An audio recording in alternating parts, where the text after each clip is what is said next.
waadaa gochaan dabalame. Akkam jirtu daawwattootaa fi dhaggeeffattoota keenya kabajamoo. Dookumentarii kanaan sochii hojii inisheetiivoota misoomaa kutaa magaalaa Boolee isiniif dhiyeessina. Aga xumura qophichaatti Noordofaa nufaana turaa kan isin jennu qopheessee dhiyeessaan Alamuu Hirphaa, Gulaalaan Suursagalee, Olifan Tasfaayee, Gulaaltuun qophii Saamiraawit Abbabaa. Kutaan magaalaa Boolee kutaalee magaalaa ja'an bulchiinsa magaalaa Adaamaa keessatti argaman keessaa tokko yoo taatu, aanaalee 3, aanaa Dhaddacha Raaraa, aanaa Gooroo fi aanaa Dhakaa Adiin caaseffamtee argamti. Kutaan magaalaa Boolee zoonii misoomaa 34 caaseffamtee kan argamtu yoo ta'u, namoota 100,000 oltu keessa jiraata jedhamee tilmaamama.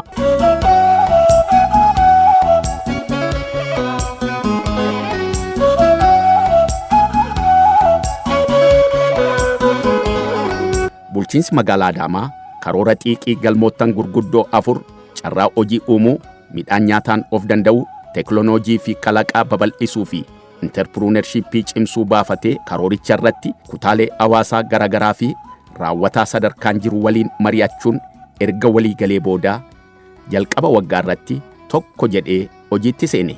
Istiraateejiiwwan karoora xiiqii milkeessuuf ba'an keessaa tokko inisheetiiviiwwan misoomaa haaraa babal'isuudha. Kutaan magaalaa Boolee immoo kutaalee magaalaa inisheetiiviiwwan misoomaa bal'inaan keessatti hojjetamuun jireenya kumaatamootaa jijjiiraa jiran keessaa ishee tokkodha. Kutaan magaalaa Boolee lafa diriiraa jireenyaafis ta'e hojii investimentiif mijataa ta'e bal'inaan qabaachuu isheetiin wal qabate seeraanis ta'e karaa seeraan alaa fedhiin lafa argachuuf jiru olaanaadha. Kanarraa kan ka'e ijaarsi seeraan alaa kutaa magaalaa kana keessatti asiif achitti mul'atu danqaa guddina kutaa magaalittii ta'ee bara baratti fulla'ee ture. Hooggansi jijjiiramaa hojii raawwachiisaa olaanaa kutaa magaalaa Boolee obbo Bariisoo Baqqalaan dursamu carraawwanii fi udhaalee misoomaa kutaan magaalittii qabdu qorannoon erga adda baafatee booda olaantummaa seeraa mirkaneessuun alseerummaa maqsuu hojii isaa jalqabaa godhatee hojiitti gale. Kanaafis hawaasa waliin marii geggeessuun hawaasaa fi caasaalee nageenyaa qindeessee tarkaanfii fudhachuu eegale. Haaluma kanaan aanaa Gooroo bakka addaa diyaaspooraa jedhamuun beekamu lafa hektaara 6 waggaa 10 dura waldaalee Imaaxaaf kennamee ture karaa seeraan alaa gara mana jireenyaatti jijjiirame irratti tarkaanfii fudhachuun qulqulleessee baankii lafaatti erga deebisee booda yeroo ammaa kana manni qopheessaa magaalaa Adaamaa sheedota sadarkaa isaanii eeggatan 63 irratti ijaarsisee xumuruun tajaajila waldaalee Imaaxaatiif haala kanaan qopheessee jira.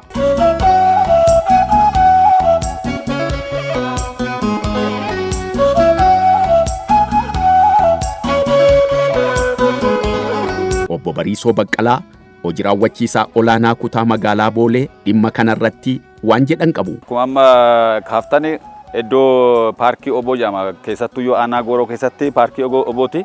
Iddoowwan kun amma yeroo ammaa kanatti kilaastara inisheetiivii ta'aateet filatamee jira. Lafti kun seenaa isaa akkuma amma ka'aa ture. Seenaa isaa duubni isaa yeroo hedduuf yeroo dheeraadhaaf alseerummaan yookaan immoo amma mana addeessatti irratti ijaaramee ate mana addeessatiin kan qabamee jiru. Isa sana amma yeroo ammaa kanatti irraa kaasifnee aanne karaa guutuu ta'een lafa bal'inni isaa yoo xiqqaate hektaara 6 ol kan ta'u yeroo ammaa kanatti irraa kaasifnee aannetti amma akkuma agartan kana misoomni irratti geggeeffamaa jira. Manneen amma irratti asitti amma iddoon amma argamu kun iddoo hojii dhabaan karaa guutuu ta'een akka magaalaatti irratti karoorfamee ate raawwatamuuf deemaa jirudha.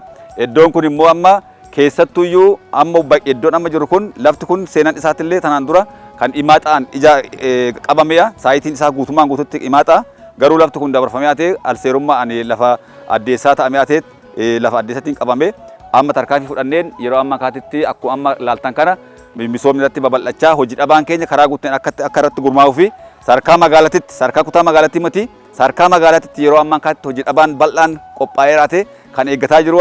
Hojiin misoomaa kun immoo amma sheediiwwan yoo xiqqaate kilaastara kana keessatti gara 62 kan ta'u bajeta mootummaatiin qophaa'ee raate sarkaa magaalatitti mana qopheessanii hojjetamaa jira. Kanaaf wanti ka'umsa beezin leegar giraawundiin amma asirratti taa'ee jiru lafti kun kan mootummaa akka ta'ee fi deebisee immoo amma lafa tanaan dura Imaaxaan kenname kana alseerummaa irraa gallakkisiifnee hojiin inisheetiivii kan irratti babal'inaan hojjetamaa jiru.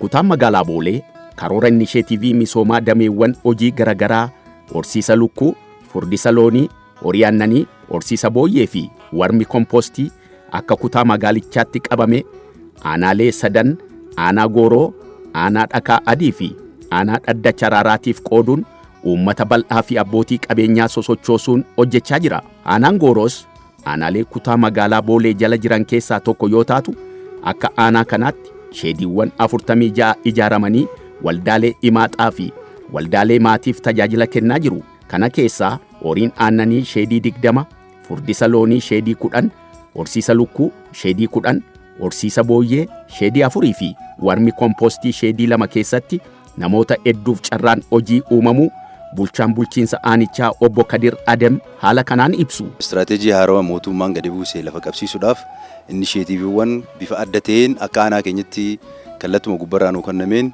bifa addaatiin hojjetaati jira. Inisheetiiviiwwan kana yoo kan laalu taate 4tu jira jechuudha. Inisheetiiviin tokko kan aannanii jira, kan furdisaa jira, kan lukkuu jira, kan booyyee jira jechuudha. Inisheetiiviiwwan kana karaa guutuu ta'een qindeessinee waldaalee adda addaa hirmaachisnee inisheetiiviin kana fakkaatu kun hojjetamaa jira jechuudha. Reefuun tana laaltanii turtanii inisheetiivii aannanii kilaastara 12tu jira jechuudha. Inisheetiivii horii furdisaa kilaastara 10 qabnaa jechuudha. Kan sheedii 10 qabnaa jechuudha. Kan lukkuudhaa sheedii 10 qabnaa jechuudha isaas. Kan booyyeedhaa sheedii 4 qabnaa. Kan warmu kompoostii 2. Akka waliigalatti sheediiwwan nuti hojjenne sheedii 46 jechuudha. Akka aanaa goorootti sheedii 46 hojjennee jirra. Sheediiwwan kana keessatti dhiyeessii hojii wal qabatee akkuma isin ilaaltan dhiyeessiin guutamee jira jechuudha. Dhiyeessii karaa guutuu ta'een sheedii kana keessa horii 20 jira. Kan isin ilaaltan 17 irraa haga 20 ka aannanii jira. Lukkuun yoo xiqqaatee 2,000, 2,500 haga 2,000 guunnee jirra. Booyyeenis akkasuma jechuudha. Kanaaf sheediiwwan kana karaa guutuu ta'een hojii keessa gallee irratti hojjetaa jirra.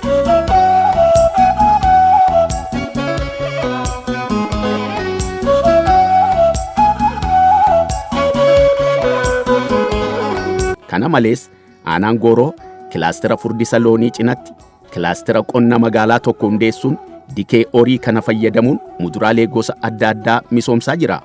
Bulchaan aanaa gooroo obbo Kadir Adem ammas yaada qabu. Inisheetiiviin kun kan furdisaa fi kan aannanii qofaa miti jechuudha. Kan qonnaatis jira jechuudha. Kilaastera qonnaa kan ammaan tana fuuldura ilaaltan kun qonnitis jira. Burtukaana, paappaayee waan adda addaa jira. Achi jalas shumburaa facaasnee turre jechuudha. Karaa gaarii ta'een inisheetiivii kanatti deemaa jirra jechuudha. Kana keessatti wanni guddaan nuti irratti hojjetaa jirru tokkoffaan dargaggeessa hojii keessa galchuudhaaf. Walleen amma as 10 akka aanaa keenyatti furdisa irratti ijaarame kun yoo xiqqaate nama 10 hin ijaaraman jechuudha. Walleen amma aan keessa jiru kun miseensa nama 10 qabaa jechuudha. Walleen aannanii 20 isin ilaaltan sun miseensa nama 10 qabaa jechuudha. Walleen tokko sheediin tokko kan kennamuuf nama 10 ijaarree kennaa jirra. Yoo xiqqaate naannoo furdisa irratti nama 100 kan ijaaramee jira. Kan aannanii irratti nama 130 kan ijaaramee jira. Sheedii booyyee irratti nama 5 ijaarree yoo xiqqaate nama 20 achirratti ijaaramee jira. Isa kana fakkaataa jechuudha. Jiddu galeessi keenya hojii dhabaadha. Hojii dhabaa san immoo hojiitti galchuudhaaf tattaaffii kana deemnee kana daran immoo wanni nuti cimsinee itti deemnu hojii dhabaan keenya guddaa waan ta'eef kan jiru ta'uu isaati jechuudha.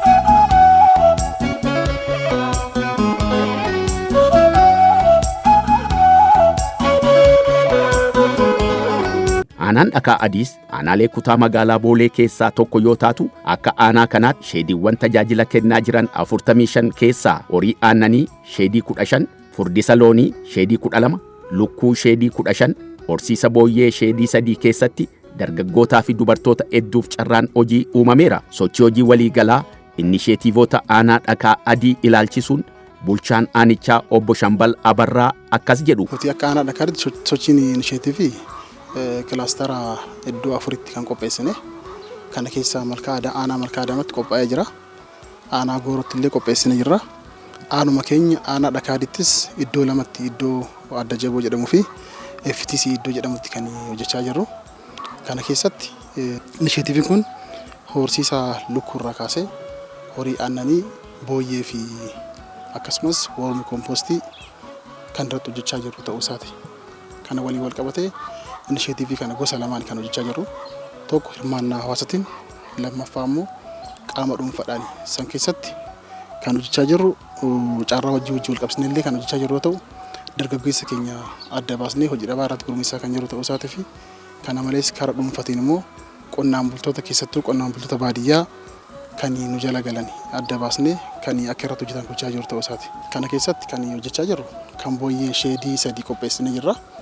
Kan lukkuu immoo sheedii 15, kan horii aannanii sheedii 13, kan furdisaalleen sheedii 12 hojjennee yeroo ammaa kana bifa gaarii ta'een kan irratti hojjetamaa jiru ta'uu isaati. Waldaalee Imaaxaa fi waldaalee maatii kanaaf walitti hidhamiinsa gabaa uumuuf hojiilee hojjetamaa jiran ilaalchisuunis bulchaan aanaa Dhakaa Adii obbo Shaambal Abarraa waan jedhan qabu. Keessattuu lukkooleen naannoo sheedii 15 ijaaraman kana keessaa sheedii muraasa keessatti lukkooleen baay'een isaanii killee buusuu qaban jechuudha. Kana keessatti amma Imaaxaadhaan kan irratti gurmeessine dargaggeessi kun hoteelonni garaagaraa dhufanii akka irraa fudhatan walitti hidhamiinsa godhaaf kan jiru ta'uu isaatii fi kana alatti akka kutaa magaalaatti illee iddoo itti daldalli itti daldalamu sheediin qophaa'aa kan jirtu isaati. Nyaatawwan inisheetiivii asirraa argamu kana galtee asirraa argamu kana achirratti dhiyeessanii hawaasni immoo karaa gatii salphaa ta'een iddoo sanii akka fudhataniif sheediin ijaaramee Imaaxaan yeroo ammaa kana irratti gurmaa'uuf itti deemamaa jiru ta'uu isaati. Walitti hidhamiinsi karaa kanaan kan hojii dhabaa kanaaf qonnaan bulaa kanaaf nama dhuunfaa kanaaf kan qophaa'aa jiru ta'uu isaati jechuudha.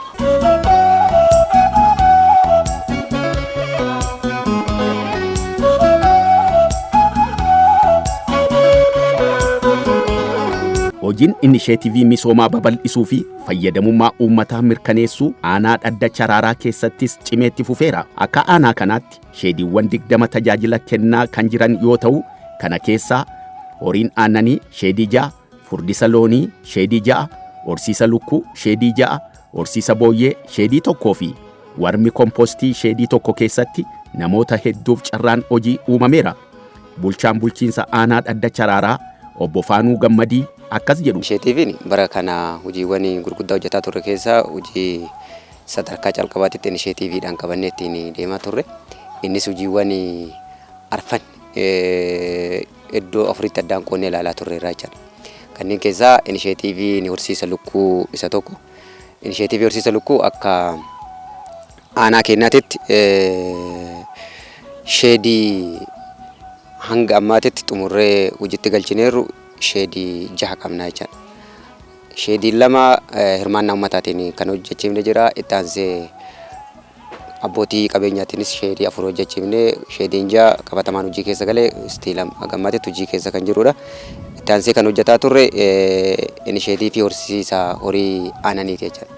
Horsiisa horii aannanii waliigala horii furdisaatiif horii aannanii akka aanaa keenyaatitti 12 hojjenne.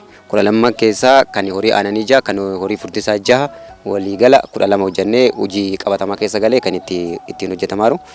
Itti aansee kan hojjenne inisheetiivii booyyeeti jechuudha. Booyyee isas inisheetiivii booyyee keessatti kan hojjenne 2 karoorfannee 1 raawwanneerra jechuudha. 2 karoorfannee 1 raawwannee hojii qabatamaa keessa kan galee jiru jira. Varmi kompoostii 2 karoorfannee 1 hojii eegaleera.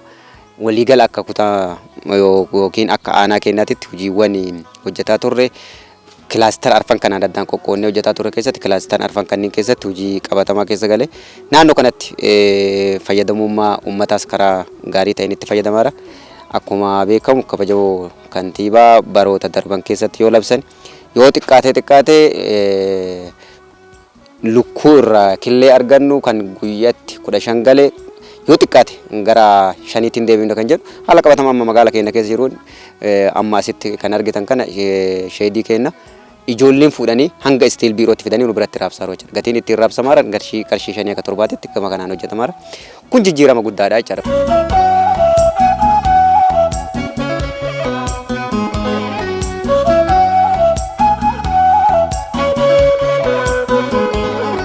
Akka kutaa magaalaa Booleetti miseensotni waldaalee Imaaxaa fi waldaalee maatii hojii horsiisa horii aannanii irratti bobba'anii argaman hojichi jireenya isaanii jijjiiraa jiraachuu dubbatu. Ishee duraan dursee Obbo Taayyee Garasuun jedhama.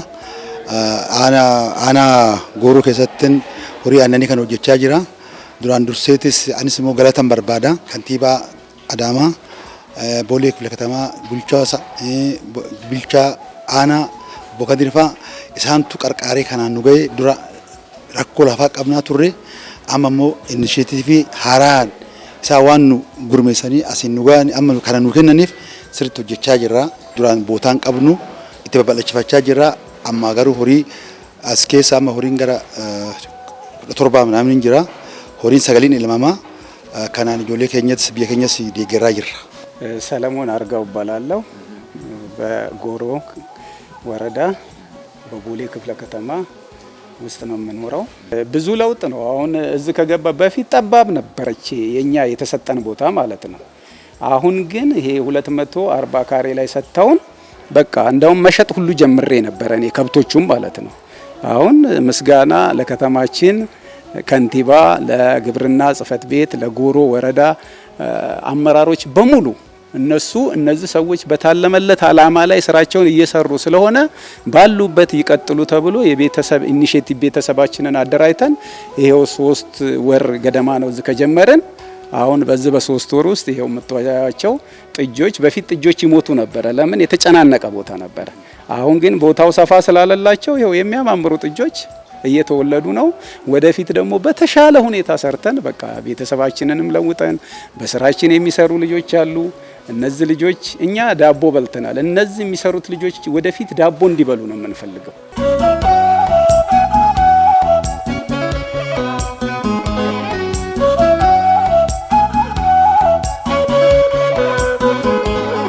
namoonni kilaastera kana keessatti horii furdisaa jiranis iddoo mijataa kanarratti karaa saayinsawaa fi paakeejii deeggarsaa guutuun hojjechaa waan jirruuf bu'a qabeessa taaneerraa jedhu. Maqaan koo Dajanee Galataa jedhama. Ija ishaan erga jalqabne adeemsa irra jirruun isteeppiidhaan horii ga'ee fi horii furdate isteeppii isaa eegnee akkasitti baasaa jirra jenna. Callaa amma inisheetiivii mootummaan kallattii amma kaa'e kanaan adeemsa san keessa gallee hojii kallattii kanaan mirkanoofnee hojjechuuf haala mootummaan kaa'een hojjechaa jirra. Amma ka haalli jiru iddoo mijataa waan ta'eef isa duraa wajjin baay'ee walitti hin dhufu. Maaliif iddoo mijataadha istiraateejii taa'een haalli hojjennu saayinsawaan hojjenna. Nyaatas kallattii garaagaraatiin horiin haalli itti dhiyaatu duraatiif ammaa walitti hin dhufu.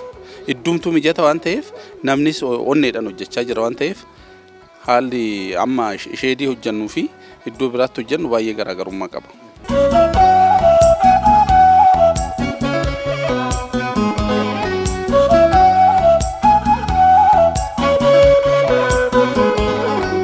Qilleensi magaalaa Adaamaa horsiisa lukkuu fi mijataa waan ta'eef kutaan magaalaa Boolees kilaastera adda jaboo fi kilaastera malkaa Adaamaa irratti sheediiwwan horsiisa lukkuu qopheessuun waldaalee irratti gurmeessee galchuun hojjechaa jira. Namoonni kilaastera adda jaboo irratti horsiisa lukkuu irratti bobba'anii hojjechaa jiranis akkas jedhu.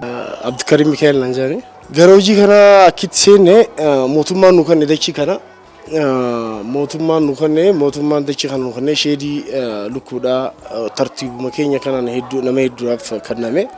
So nutis carraa kana fayyadamnee ifiifis fayyadamnee hawaasaas tajaajiluudhaaf itti galle hojiin akkuma argamu kana hedduu nama baasaa yoo sirritti itti deemanii focus godhanii hojjetan sirritti waan nama baasuudha.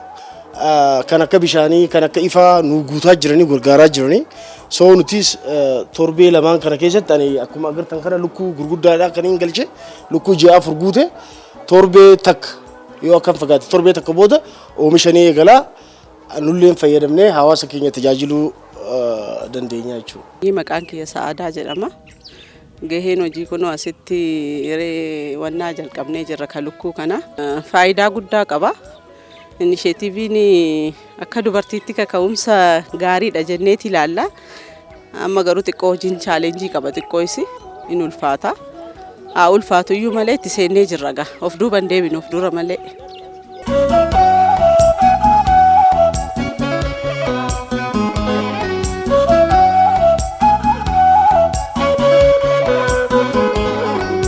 Kutaan magaalaa Boolee hojiilee misoomaa fi nageenyaa ajandaa ijoo godhatee hirmaannaa uummataa finiinsuun kutannoo fi qindoomina hooggansaan dabalee qaanqeen misoomaa qabsiise. Kunoo laboobee fayyadamummaa uummata bal'aa mirkaneessaa jira. Obbo Bariisoo Baqqalaa hojii raawwachiisaa olaanaa kutaa magaalaa Booleeti. Iddoon kun kilaastara yookaan saayitii adda jaboo jedhama. As keessatti immoo amma kilaastara lamatu jira. Kilaastara lukkuutii fi kilaastara horii aannanii jecha.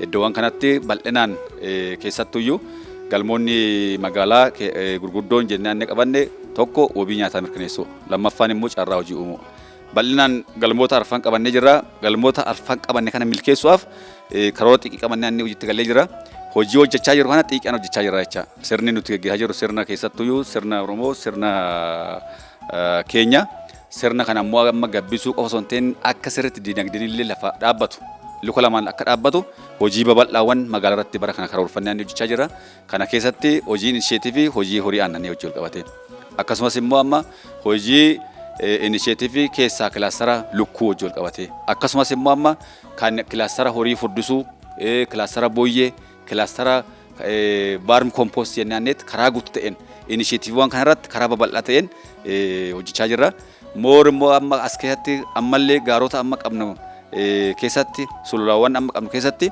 damma oomisha dammaa hojii wal qabatee damma dammeessuu hojii wal qabatee waldaa irratti ijaarrannee karaa bal'ina qabuun amma hojjechaa jira. Kanaaf hojiin amma akka kutaa magaalaa keenyatti akkaatuma galmoota qabanneen asii yoo laallu ammaayyuu saayitiin amma jiru kun adda jaboo keessatti horii aannaniiti. Horii aannaniitiin immoo as qofa osoo hin ta'in kilaastarri amma nuti qabnu tokko adda jaboo kilaastarri biraa immoo ammas akka adii keessatti FTC kan jedhamu jira. Darbee immoo amma kan gooroo jira akkasumas immoo kan booyyee malkaa adaamaa kan lukkuu hojii wal qabatee bal'inaan irratti gallanneet hojii hojjechaa jirra jecha.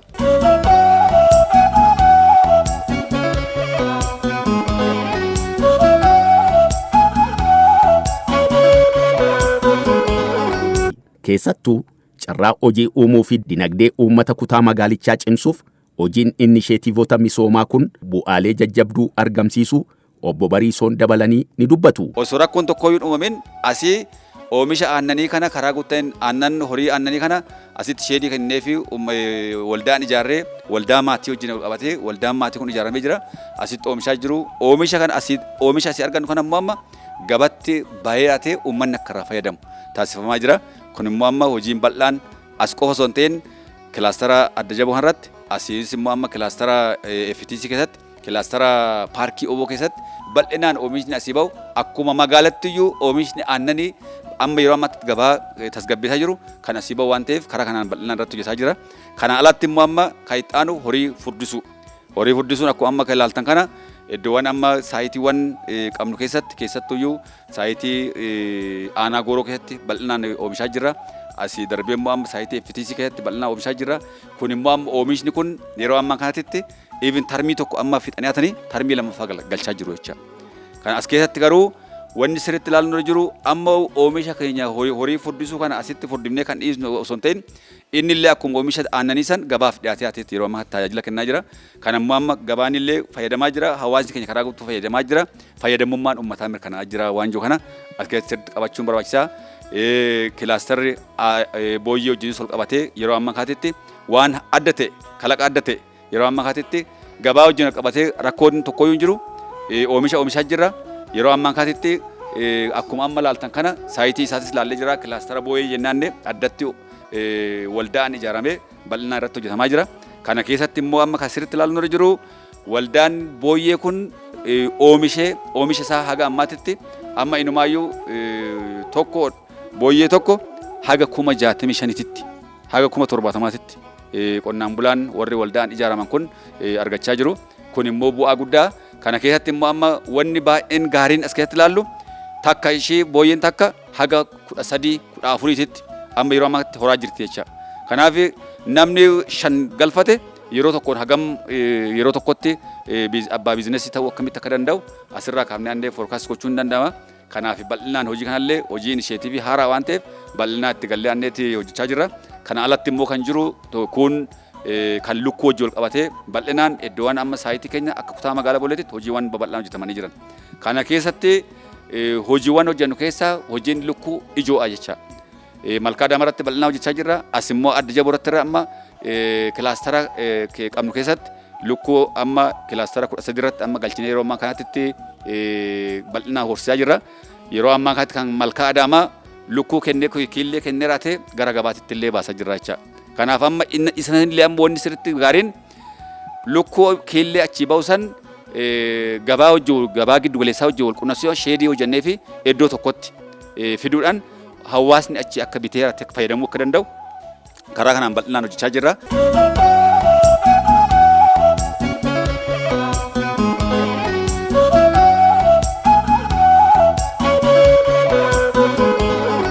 Itti gaafatamaa waajjira paartii badhaadhinaa magaalaa Adaamaa obbo Ashannaafi Ajjamaa paartiin badhaadhinaa paartii waadaa isaa gochaan dhugoomsaa deemuudha jedhu. Waadaa gochaan badhaadhina Itoophiyaa milkeessuudhaaf deemamu kan jedhu jechuudha. Mootoon kun mootoo cimaadha. Waadaa uummataaf gallee jirra.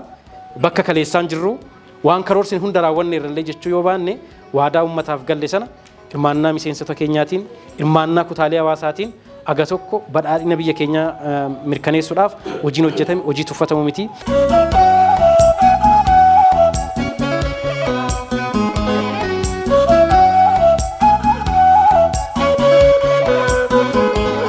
Kantiibaan bulchiinsa magaalaa Adaamaa obbo Ayiluu Jaldee cabiinsa dinagdee uummata Oromoo bayyanachiisuuf interpreneurshipii cimsuu kalaqa jajjabeessuu fi yaadamoota misoomaa haaraa hojiitti kun fayyadamummaa uummata keenyaa mirkaneessuuf cichoominaan hojjechaa deemuu qabnaa jedhu. Galmi imala badhaadhinaa galmoota gurguddoo sadii qabna.